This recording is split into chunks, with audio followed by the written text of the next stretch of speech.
যে টেলিফোন আসার কথা। পূর্ণেন্দু পত্রী। যে টেলিফোন আসার কথা সে টেলিফোন আসেনি। প্রতীক্ষাতে প্রতীক্ষাতে সূর্য ডোবে রক্তপাতে, সব নিভিয়ে একলা আকাশ নিজের শূন্য বিছানাতে। একান্তে যার হাসির কথা হাসেনি। যে টেলিফোন আসার কথা আসেনি। অপেক্ষমান বুকের ভিতর কাঁসর ঘণ্টা শাঁখের উলু, 100 বনের বাতাস এসে একটা গাছে হুলুস্থুলু।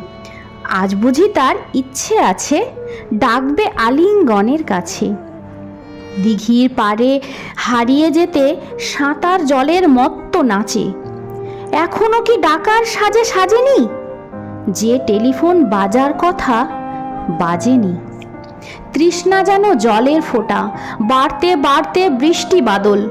তৃষ্ণা যেন ধূপের কাঠি, গন্ধে আঁকে সুখের আদল। খাঁ খাঁ মনের সবটা খালি, মরা নদীর চড়ার বালি। অথচ ঘর দুয়ার জুড়ে তৃষ্ণা বাজায় করতালি। প্রতীক্ষাতায় প্রহরবিহীন আজীবন ও সর্বজনীন। সরোবর তো সবার বুকেই, পদ্ম কেবল পর্দানসীন। স্বপ্নকে দেয় সর্বশরীর, সমক্ষে সে ভাসে না। যে টেলিফোন আসার কথা সচরাচর আসে না।